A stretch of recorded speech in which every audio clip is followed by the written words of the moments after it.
Hey, yo, what up, everybody? You already know what it is. It's not a podcast. It's just my thoughts with Ron Markman. Shout out to everybody who tunes in, who watches. I really appreciate y'all. I'll save the sentimental stuff for maybe the last episode of the year or something like that, because it really has been a terrific year for me, and a terrific year I think for hip hop overall, man. And I got a list. I saw earlier this week I did my video about Kendrick Lamar being the number one rapper 2024. And now I want to talk about my favorite albums. I purposely didn't name this a best albums list. I mean, it's the best albums according to me.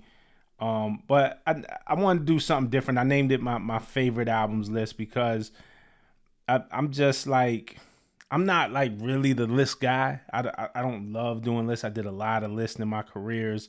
I mean, I worked at Double XL during the years that the freshman list really became a thing, and we really made that a thing. And I used to work at MTV, and we did the hottest MCs list, and so I did a lot of lists in my careers. And the fact is, all these are subjective.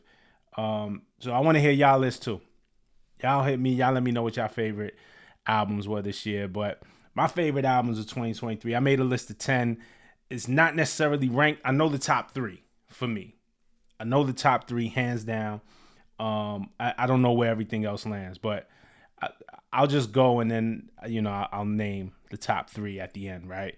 But Pete Rock and Common, the Auditorium is I loved what this album represented in terms of two veterans in hip hop able to come together and still do something that felt dope and felt impactful and felt appropriate, for where they're at. So I really like this Pete Rock and Common album, and I lived with it this year a lot. So that's on my list. Rap City, Please Don't Cry is on my list. I love Rap. I think Rap is an incredible MC. I love what she's doing. I love what she represents. I thought, I've interviewed Rap City a lot. And spent time with her during my career, professionally and whatever, and talk with her. And I felt like I learned more about her on this album than maybe any other project. I felt like I connected more with this as like, oh, this is who she is as a person. So I thought that was dope. Schoolboy Q, Blue Lips is on my top list as well. I thought that was a dope album. I just love riding to that album. I think Q makes great art. Vince Staples' Dark Times is on my list. The storytelling on that, and I just love Vince's approach, like straightforward. And y'all could probably guess a lot of what's on my list because these are a lot of the albums that I covered. I don't cover every single release that comes out. It's the stuff that moves me. But Vince Staples is on there. J. Cole, Might Delete Later is up there for me as well. I really enjoyed this album. Even post battle, I went back and revisited it. Crocodile Tears is one of my favorite songs this year. I play that song so much, like really, really relate to what Cole is saying, specifically on the hook to that song. 7 Minute Drill, we talked about it the night it came out. I thought 7 Minute Drill was a mistake. I thought that, to me, there's a clear shift and a difference on Might Delete Later between everything that we got and the way 7 Minute Drill was tacked on at the end. I just didn't believe that Cole believed what he was saying on 7 Minute Drill. So I know a lot of people, for Might Delete Later, they're like, the joke is that he deleted 7 Minute Drill off of there, and it's like, ha, ha, ha, ha. I think 7 Minute Drill was a last minute addition. I think this album holds up without that. And to me, in the long run, it's actually better without that song as a distraction. But regardless of how it shook out for Cole, I really did like this album. And I listened to it after the battle, after he got on stage at Dreamville, after he took back the track, after he took back what he said. And I'm like, for me, still holds up. Still holds up. And I love Crocodile Tears. Freddie Gibbs, You Only Die Once. Phenomenal. Top to bottom, phenomenal. I think the rapping is dope. I think the beat selection is like top choice. I think Fred and Freddie is always good at this. It's not surprising in any way, but I think Freddie, like, quietly, like this year, over the years we've seen a lot with Fred in terms of his beef with Benny the Butcher, the thing with him and his child's mother, or I don't even know how that resolved. But Fred has been in the headlines for a lot of things other than music in the past couple of years, and I feel like this year was quieter for Gibbs, and but musically like louder. Like I feel like a lot of this year he just let the music speak. So I thought You Only Die Once was a super dope album. It's tight. Like the album is really really fucking dope. Leon Thomas Mutt is up there as an R&B album. This is mostly a hip hop list, and I listen to more things than hip hop, but I mean this is just what moved me this year. But Leon Thomas's Mutt album is amazing. Is a really dope R&B album. If y'all haven't heard it, please go check it out. Also want to go see Leon Thomas live. I just think Leon Thomas, his evolution as an artist, like, I mean, this guy, I mean, he started out as an actor from, the old show Victorious, right, with Victoria Justice and Ariana Grande, and he was Andre on that show. And when that show ended, it was just so funny because everybody thought Victoria Justice was going to be the big pop star to emerge from that show, and Ariana Grande emerged as the star, and Leon Thomas, getting his production on, had production credits on Ariana's first album and then subsequent Ariana albums. He's partnered with Babyface and has produced songs. He produced Snooze for SZA. If you even go back before Victorious, I mean, he was the voice of Tyrone in that Nickelodeon and the kids show The Backyardigans. So, and I say all that to say, like, the evolution of him as a musician and really a man has been something that's dope to watch if you just kind of pay attention to pop culture. And I thought this Mutt album sounded really dope. I thought it was really smart.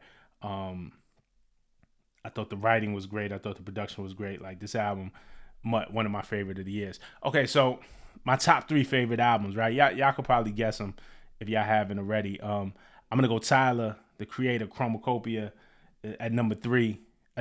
What Tyler does in terms of world building and just, again, when we talk about evolution, like the growth musically that Tyler has exhibited from his early Future days, from Bastard and Wolf, and what I'm saying, like, to just where Tyler is now, I think is incredible. And it's dope to see him level up every time and find his voice. I thought Call Me If You Get Lost was amazing.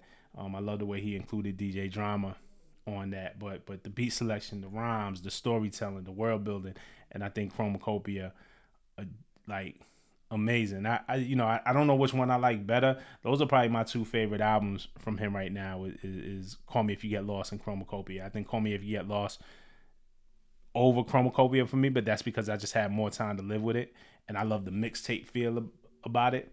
But Chromacopia is amazing. I love what he did here. So yeah, I'm into this album. Definitely want to go check him out when he tours. Doechii, Alligator Bites Never Heal is number 2 for me. I said it from when this album dropped. I mean, a lot of y'all know me from working at Genius. I still work at Genius. Like, Doechii Bennett, like, we did our first Verified. We did our first interview. We featured Doechii back in 2020. I think this is before she was even signed to TDE, when she had Yucky Blucky Fruitcake. This was even before TDE, when she was just popping on TikTok. If you go back and look on that video on Genius, her name is I Am Doechii. Like, that was her artist name before it just shortened to Doechii. And I love, again, we talk about evolution, how she was able to evolve from a quote unquote kind of viral TikTok artist to, she's so versatile. She, like, Persuasive was big. That was more of a kind of like dance hit, you know what I'm saying? And Persuasive was big a couple years back. And, the What It Is, joint she had with Kodak Black, just like, that was like a hit. Like, that was kind of like a radio record. And then Alligator Bites Never Heals just show another side of her, you know what I'm saying? Like, I love this storytelling side of her. I just love what Doechii is doing. I love what she's evolving into. We see it now in the performances as well, and her Tiny Desk performance, and just everything that she does has intention. So I think Doechii is special. I really enjoyed this album. So that's number 2 for me. And then number 1, Kendrick Lamar, GNX. I saw my video earlier this week where I said that I believe, hands down, unequivocally, no debate, that Kendrick Lamar is the top rapper 2024. And I think he was that without even dropping GNX, and then GNX just seals the deal. Like, the battle was the greatest, biggest battle that hip hop has ever seen up until this point, and he got on with GNX and man delivered. Like, he kind of telegraphed what he was gonna do. This album is like super West Coast tapped in community. Probably is the best way to describe it. Like, community embracing, and there's a lot of talk after GMX about regionalism in hip hop, and do we need regionalism back? Like, does the West have to sound like, does LA have to sound like LA? Does ATL have to sound like ATL? Memphis sound like Memphis? New York sound like New York? And we'll see if we kind of get there. But this album was dope because I mean it sounds like LA, and you see the pride that everybody has with it. It's just dope beginning to end to me. I think Luther is a beautiful song. I think Squabble Up, again, like just LA. I think TV Off is just like LA. Man at the Garden, I think is dope. Heart Part 6 is like the history of Kendrick and TDE and the come up. Like, there's just so much dope shit on this album, and it's fun to watch. Me being a New York cat, it's fun to watch. It's fun to listen to. I know a lot of LA homies. I saw an interview with Justin Hunt with the Company Man and Problem, and I left a comment on the Instagram thing, and shout out to Jason Martin, shout out to Problem, talking about that people hate the West, and I mean, I don't know that people hate the West like the West thinks people hate the West. I know, look, man, everybody got haters. You know what I'm saying? You definitely see them online, but for me, that shit is inspiring. Like, growing up, I loved listening to NWA when I was at an age that I had never been to Cali or LA. I'm like, oh, that's how it is. That's what they wear. Oh, Raiders jackets. Oh, that's what they on. Like first time, like the Chronic. Like, I grew up in New York. Like, we used to listen to Dre and Snoop all the time, the Chronic. And then Doggy Style drop. It's like, oh, that's how they give it up. Things got weird with the Big and Pac, and we felt like we had to pick a side, and the whole East Coast West Coast thing. But we weren't tripping. And not just LA, like Souls of Mischief, Alcoholics. Like, I grew up on all that shit. The whole Liquid Crew, Exhibit, and then of course Dre, Snoop, Dogg Pound, and all of that.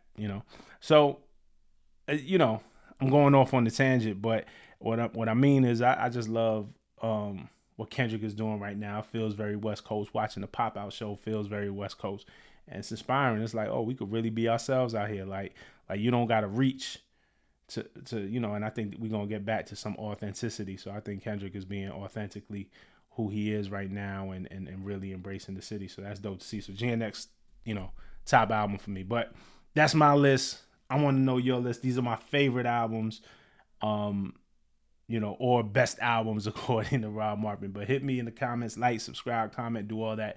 But let me know what's up with your list in the comment section, and I'm gonna talk back. Let's have this discussion. All right, till the next time. Peace.